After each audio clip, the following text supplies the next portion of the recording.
We've been speaking about levelling up today following the release of the government's white paper and the knock-on effect that it will have on you in your day-to-day life. Do you think that Michael Gove's mission is realistic? Are you a business owner outside London?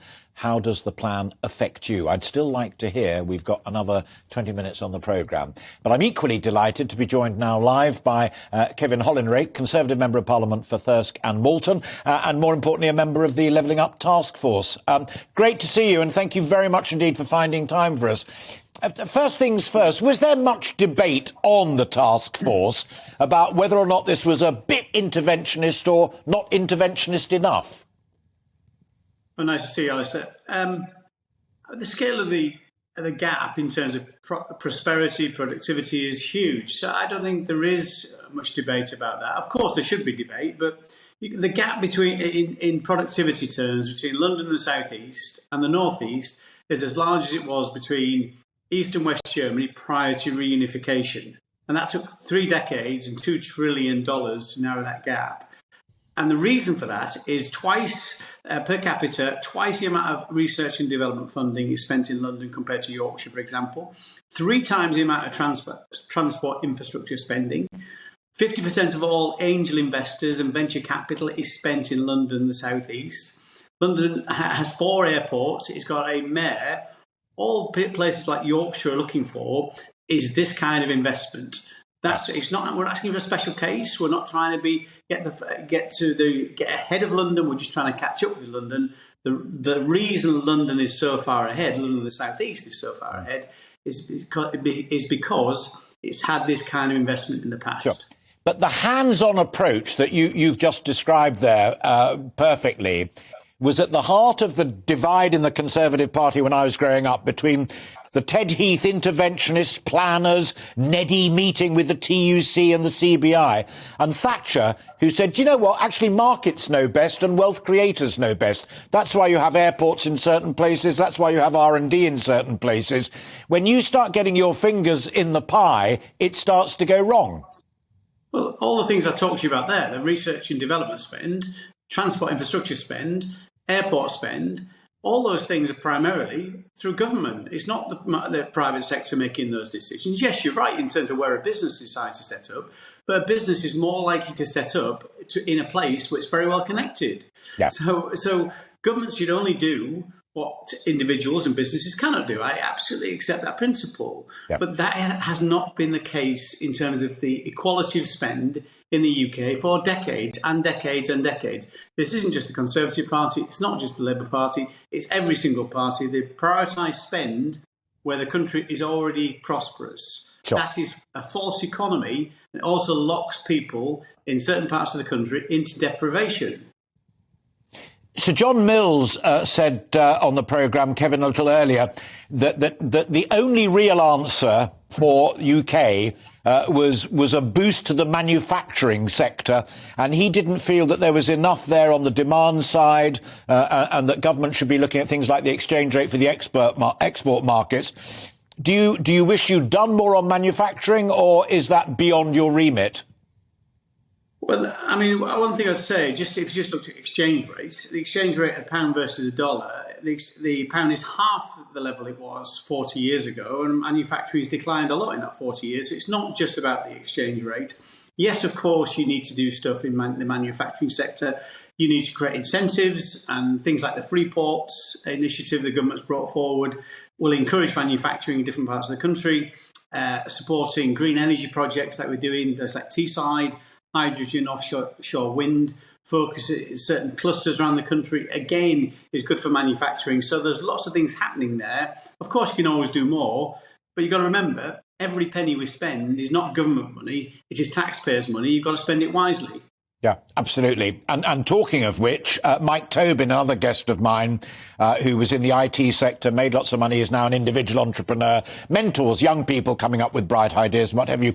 He said, the key thing that all of us need is to get that high-speed broadband that was also in the 2019 manifesto, and the Prime Minister's talked about it time and time again. And I reminded him that I can remember when Sir Geoffrey Patty was talking about it as a technology minister under Margaret Thatcher. Is that a government failure, Kevin, or is it a BT failure, or is it a market failure? Well, it's a combination of those things. To be fair, this government's done a lot more than previous governments. I think when I came into the House in 2015, I think only 6% of the UK was covered by fibre broadband. Today it's almost 70%, so there's been a massive increase in deployment, which is great. But you're absolutely right. With technology is letting us do all kinds of things much more easily. It also helps businesses get established and grow. So absolutely where we should be focusing. Initially, we focused on kind of copper broadband, a much slower version. Full fibre is the answer. It is being rolled out now at pace. OK, the final question on this, and then a couple of other questions on what you might possibly guess I would want to talk to you about, is education. Michael said in the House that he'd had a word with Nadeem, the Education Secretary, that this was an absolute priority. All of my friends in the education world say that we know what needs to be done on catching up post-COVID. We know what needs to be done for the school. Please, for that, we do need more money. Yeah, that's right. Of course we do. I think they put about extra £5 billion into that catch-up programme, which is really important. So that money's got to be spent wisely. Not every solution is about money. I've been to a fantastic school yesterday in my constituency in Malton. They're doing brilliant work there. Years ago, they rolled iPads out to every child. So through that COVID crisis, they were still able to deploy education to the children while they're at home. So need more of that, more good leaders in schools, as well as more money into the system. OK.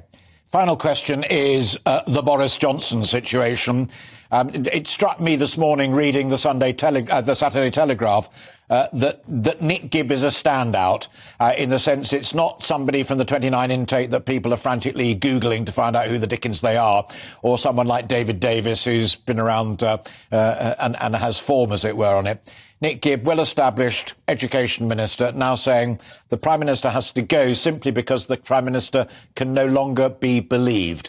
There are you on a task force about levelling up the country with the Prime Minister who someone of that calibre says simply can't be believed. How worried are you? Well, I've got a great respect for Nick and he's entitled to his view. I've got to say, Nick's view, I think, was largely prompted in his article about from his constituents. I've been around Malton, Easingwell today in my constituency, talked to lots of people. There's a lot of support for Boris Johnson out there. I mean, it's different in Westminster and it's different in the media, of course. I do not think we should have a Prime Minister removed from office in this country because of a media lynch mob. I think we need to go through this process properly.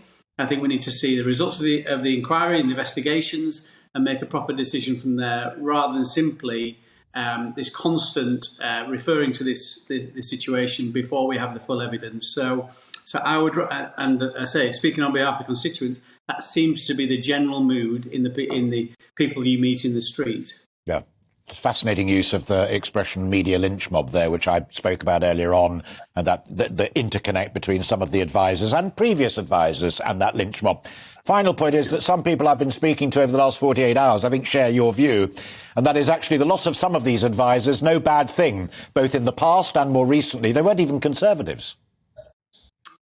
Well, I couldn't really comment on that. I don't know the... Well, you could, but you choose not to.